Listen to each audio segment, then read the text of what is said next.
예제를 하나 더 들어볼까요? 앞에서 살펴봤던 버스 컨트롤러 다시 살펴보겠습니다. 버스 컨트롤러는 레지스터 두 개 R1, R2의 값을 서로 스와핑하는 일을 하는 컨트롤러를 설계해 봤었습니다. 이때 R3가 하나 더 필요해서 이 두 레지스터 R1, R2의 값을 교환할 때 임시 레지스터로 사용했었습니다. 이 스왑의 동작을 시작하는 신호로서 W가 사용되었고 각 레지스터 R1, R2, R3의 리드 및 라이트 동작을 지시하는 시그널들을 이와 같이 출력으로 놓고 있으며 최종적으로 작업의 종료를 알리는 단 시그널을 만들어내고 있습니다. 이때 동작을 앞에서 살펴봤던 대로 스테이트 다이어그램 형태로 표시해 보겠습니다. 먼저 회로의 초기 상태는 A 상태로서 아무 일도 하지 않는 그런 상태가 되겠습니다. 이때 W가 계속 0으로 유지하는 한은 이 상태를 존속하게 되고 W가 1이 들어오는 순간에 이제 스왑 명령을 차례차례 수행하게 됩니다. 3개의 클락 사이클을 통해서 스왑 명령이 사용이 되고 이후는 W 값에 관계없이 진행됩니다. 그래서 W가 0이든 1이든 상관없이 처음에 R2 값을 R3에 전달하고 R1 값을 R2에 전달하고 마찬가지로 W에 관계없이 R3 값을 다시 R1에 전달하는 형태로 스왑 명령을 수행하도록 돼 있었죠. 그래서 전체적으로는 이와 같은 스테이트 다이어그램이 완성되게 됩니다. 이 스테이트 다이어그램 역시 스테이트 테이블로 만들어서 스테이트 어사인먼트 과정을 거쳐서 회로 설계를 진행할 수가 있게 됩니다. 먼저 스테이트 테이블을 먼저 만들어 보죠. 앞에서 작성했던 스테이트 다이어그램을 통해서 스테이트 테이블을 만들죠.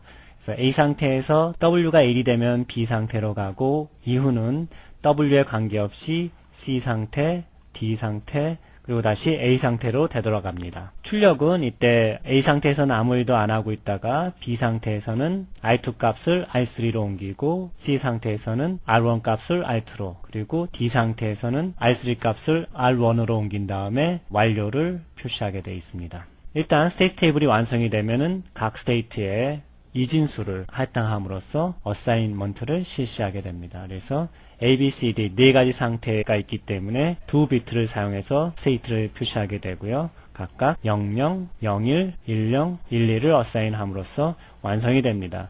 이렇게 스테이트에 이진수가 할당이 되면은 이를 트루스 테이블 또는 카노맵으로 옮겨서 각 차상태 변수 y2, y1 대문자 y2, y1이죠. 그리고 출력 변수에 대해서 각각 수식을 만들어내면은 해당 조합 회로가 완성이 되고 이 조합 회로를 원래의 FSM 구조에다 끼워 넣으면 전체 시스템이 완성이 되는 것입니다. 다음은 차상태 변수를 한번 유도해 보겠습니다. 앞에서 이미 트루스 테이블이 완성이 됐기 때문에 이를 카노맵으로 한번 그려보죠. 먼저 차상태 변수 y1에 대해서 카노맵을 그리면 이와 같이 되고 이로부터 이와 같이 수식이 나오게 됩니다. 또한 차상태 변수 y2에 대해서도 카노맵을 그릴 수 있고 수식 역시 y1, y2바, y1바, y2 형태로 표시될 수 있습니다. 마지막으로 출력 변수들, 즉 R1, R2, R3의 인아웃 시그널들을 만들어주면 되는데 이들은 서로 같은 수식을 공유하게 되어 있습니다. 그래서 이와 같이 출력 신호는 서로 신호들을 같이 공유하고 있기 때문에 수식이 한꺼번에 표시될 수 있습니다. R1in, R3 out 다는 Y1, Y2 형태로 나타나고 R2in, R1 out은 Y1바 Y2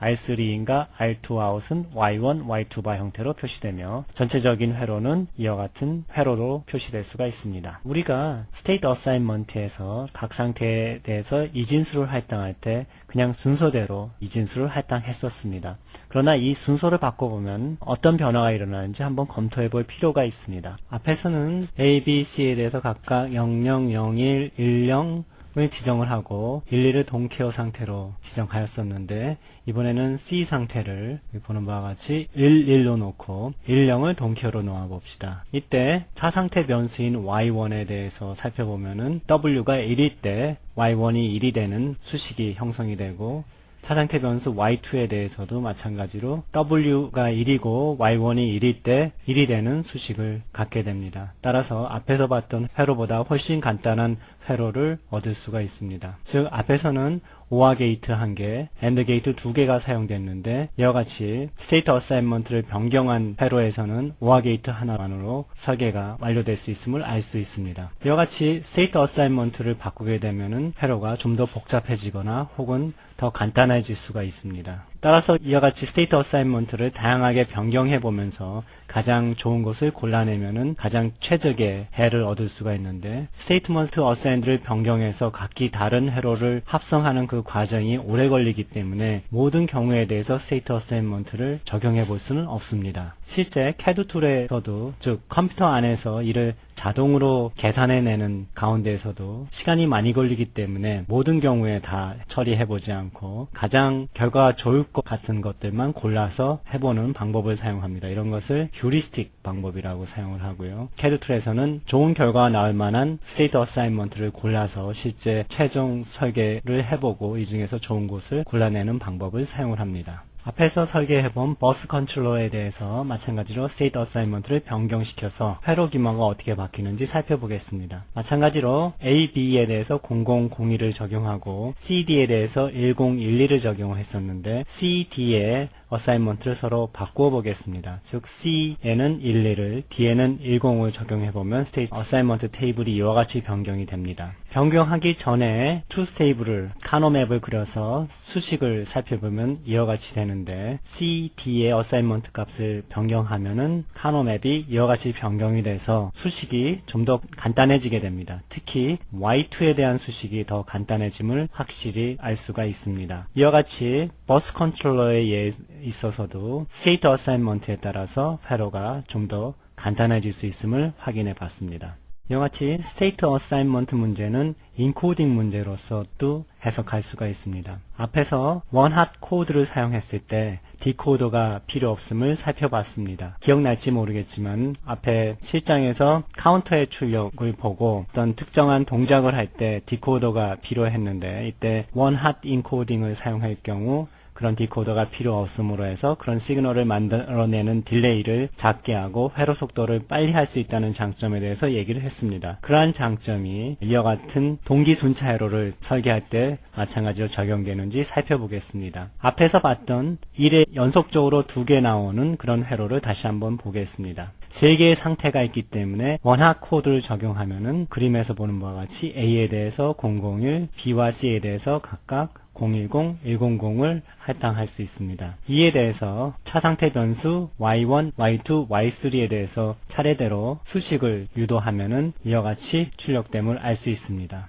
마찬가지로 아웃풋에 대해서도 수식을 유도할 수가 있습니다. 그러나 이 수식을 자세히 보면은 앞에서 본 수식과 그렇게 간단해지지도 않았을 뿐만 아니라 플립플랍을 앞서 2개 사용한 것 대비 3개를 사용하기 때문에 회로의 규모도 더 커짐을 알 수 있습니다. 그렇지만 실제로 회로가 좀 더 복잡해지고 컨트롤러의 논리가 좀 더 복잡해질 때 이와 같이 원핫 코딩이 훨씬 더 빠른 컨트롤 로직을 만들 수 있음을 보여줄 수가 있습니다. 원핫 코딩의 효과를 살펴보기 위해서 앞에서 설계했던 버스 컨트롤러를 다시 살펴보겠습니다. 4개의 상태 A, B, C, D가 있을 때 마찬가지로 원핫 코드를 적용해 보겠습니다. A에 대해서 0001, B에 대해서 0010, C와 D에 대해서 각각 0100과 1000으로 적용해 보았습니다. 이때 차상태 변수인 Y1, Y2, Y3 그리고 Y4에 대해서 각각 수식을 유도해 보면 이와 같이 나타날 수 있고, 출력에 대해서도 같은 방법으로 수식을 유도할 수가 있습니다. 차상태 변수의 수식을 살펴보면은 수식은 좀 더 간단해진 듯하게 보이나 실제로는 플립플롭의 개수가 2개에서 4개로 늘어나기 때문에 회로가 더 커짐을 알 수가 있습니다. 그러나 출력에 관련된 수식을 보게 되면은 수식이 좀 더 간단해져서 출력이 좀 더 빨리 나올 수 있고요. 따라서 이에 의해서 컨트롤되어 있는 회로가 빨리 동작할 수 있음을 알 수가 있습니다. 이와 같이 원핫 코드를 사용을 하면은 회로는 규모가 좀 더 커질 수 있으나 전체적으로 동작을 빨리 할 수 있다는 장점이 있게 됩니다. 자, 이제 밀리 스테이트 모델에 대해서 살펴보겠습니다. 앞에까지는 무어 스테이트 모델을 살펴봤는데 이번에는 밀리 스테이트 모델을 살펴보겠습니다. 앞에서 무어 머신으로 구현해봤던 회로, 즉 1이 연속적으로 2번 이상 나오는 경우 1이 출력되는 회로를 다시 한번 살펴보겠습니다. 이때 무어 머신은 항상 현 상태의 값에 의해서 출력이 결정이 되지만 밀리머신은 현 상태뿐만 아니라 입력에 의해서 출력이 결정되기 때문에 입력이 변하는 즉시 출력에 그 효과가 나타나게 됩니다. 무어머신의 경우에는 항상 입력의 변화가 한 클락 사이클 뒤에 출력에 나타날 수밖에 없었던 것에 비하면 밀리머신은 한 사이클만큼 더 빨리 효과가 나타난다는 것을 알 수가 있습니다. 따라서 1의 개수가 2개 연속적으로 나올 경우 즉시 출력의 그 결과가 나옴을 알 수가 있습니다. 앞에서 봤던 경우 1이 이 위치에서 나타났으나 지금은 그보다 하나 빠른 위치에 1이 나타남을 알 수가 있습니다. 입력에 0이 나타나서 출력에 0이 나타나는 경우도 마찬가지로 즉시 나타나게 되죠. 밀리머신의 스테이트 다이어그램을 한번 그려봅시다. 스테이트 수는 결론적으로 말하면 한 스테이트가 줄어듭니다. 초기 스테이트, 즉 리셋 스테이트를 A로 놓고 보게 되면 이때 입력이 0이 들어오면 계속 이 상태를 유지하지만은 1이 들어오면은 B 상태로 이동합니다. 이때 밀리머신은 현 상태뿐만 아니라 입력에 의해서 출력이 바뀌기 때문에 출력이 스테이트에 표시되는 것이 아니고 트랜지션에 이와 같이 표현됩니다. 그것이 밀리머신과 무어머신 간의 가장 큰 차이라고 볼 수 있는 점이죠. 다음에 연속적으로 1이 2번 나올 경우에 B 상태를 유지하지만 이때 출력이 1이 됩니다. 그러나 이외의 경우에는 모두 출력이 0이 나오고 입력이 0이면 즉시 A 상태로 되돌아 버리게 되는 것이죠. 앞에서 본 무어머신에 비해서 상태가 하나 줄어들었음을 알 수 있습니다. 또한 아웃풋이 상태에 표시되는 것이 아니라 이와 같이 트랜지션에 표시됨을 알 수가 있습니다. 앞에서 진행했던 방법과 마찬가지로 스테이트 다이어그램으로부터 스테이트 테이블을 작성해 보았습니다. 마찬가지로 A에서 W가 0일 때 A 상태를 유지하지만 W가 1일 때 B 상태로 천이함을 알 수가 있습니다. B 상태에서도 마찬가지로 스테이트 다이어그램을 스테이트 테이블로 변경하였습니다. 마찬가지로 스테이트 테이블에서 각 스테이트에 대해서 이진값, 이 경우에는 상태가 2개밖에 없기 때문에 한 bit으로 충분합니다. 그래서 한 bit 이진값을 아래와 같이 할당할 수가 있습니다. 즉 A에 대해서 0을 할당하고 B에 대해서 1을 할당하면은 state assigned 테이블이 완성이 되고 이로부터 truth 테이블을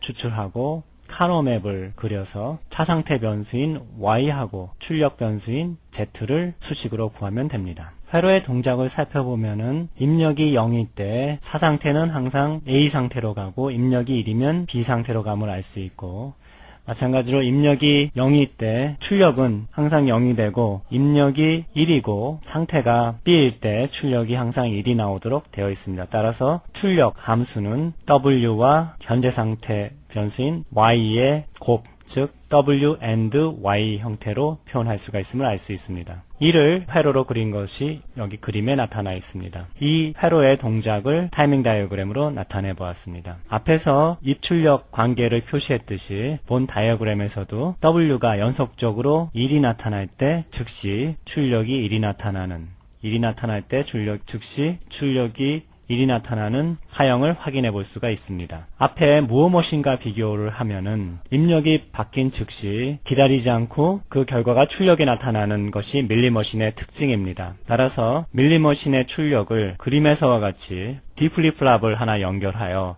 한 클락 사이클 느리게 만들면은 앞에서 설계했던 회로와 동일해지고 마찬가지로 출력 파형 역시 1이 2번 동시에 나오면 한 클락 사이클 위에 출력에 1이 나오는 형태로 동작하게 됩니다. 이와 같이 밀리머신하고 무어머신의 동작상의 차이는 출력이 한 클락 사이클만큼 밀리머신이 늦게 나온다는 데서도 역시 그 차이를 확인해 볼 수가 있습니다. 이와 같이 플립플랍 하나가 더 더해지면은 밀리 타입에서 무어 타입으로 바뀐 형태가 되는 것이지요.